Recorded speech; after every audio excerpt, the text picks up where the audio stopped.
BTR नि चिफनि हिनजावा जोंना बायद'आ पारुल भरालिया जुदि दैलां बोथोराव गावनो जुदि निजेनो जुदि सलवार कुर्ति गाननानै जुदि माइ गायोबा आंनि बे प्रेमजित नार्जारी ब्लग चेनेलाव साफ्रोमखौबो बरायबाय ओमफ्राय आंनि बे चेनेलखौ जोबजासे नायलांदो अब्लासो नोंथांमोना बुजिगोन।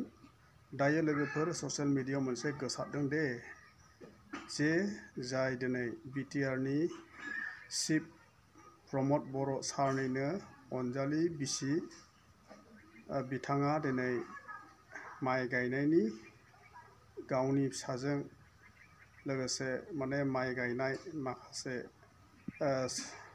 सेसनफोरखौ नोंथांमोना नुनो मोनबाय। ओमफ्राय दिनैहाय बियो माने सलवार मोनसे मा होनो सुरिदार ना मा होननानै बुङो गुजाखौ आंथ' मिथिया बांद्राय। बेनिखायनो दिनै माने बियो दख'ना गानालासे बा बर' हारिनि मोनसे ड्रेस खालामालासे बियो दिनैहाय माने मा होनो सुरिदार बा ना सलवार होननानै बुङो सलवार ड्रेस बेखौ बिथाङा गाननानैहाय बिथांजोआ गाननानैहाय माइ गायदों गावनि फिसाज्लाजों लोगोसे। नोंथांमोना ससियेल मिडियायाव नुखाबाय। नोंथांमोना मा सानदों अन्नानैहाय नैबे प्रेमजित नार्जारी ब्लग चेनेलावहाय कमेन्ट खालामदो। ओमफ्राय मोजां मोनबायब्ला अन्नानै साबस्क्राइब खालामना होदो जाहाथे माने गुबुन गुबुन भिडिअफोर लाबोनो हायो नोंथांमोननि गेजेरावहाय राजाफोर। दायो लोगोफोर नोंथांमोना नैबे ससे भिडिअखौ आरोबाव नायलांबावदो जोबजासे नायोब्लासो नोंथांमोना बुजिगोन।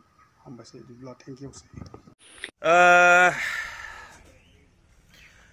जोंना बिटिआर नि चिफनि हिनजावा जोंना बायद'आ पारुल भरालिया जुदि दैलां बोथोराव गावनो जुदि निजेनो जुदि सलवार कुर्ति गाननानै जुदि माइ गायोबा आरो आं पाब्लिकखौलाय मा बुंबावनो। नोंसोर गाज्रि मोननो हागौ मोजां मोननो हागौ किन्तु बे आजिखालि आं नुफेराखैमोन माने कुर्ति बा सलवार गाननानै माइ गायफेरनाय। आसुरित दे नोंसोर कमेन्टआव हर मा बुङो नोंसोर जावो ना गाज्रि बुङो किन्तु आं पार्टि हिसाबै बुङाखै। किन्तु सासे जोंना मान गोनां प्रमद बर' सारनि हिनजावानो जुदि बिदि कुर्ति गाननानै माइ गायोबा द्याट्स रियेलि कालचारनि बाहेरायाव थाङो बियो कालचारनि बाहेरायाव थाङो। मा होनो नोंसोरो कमेन्टआव हरदो।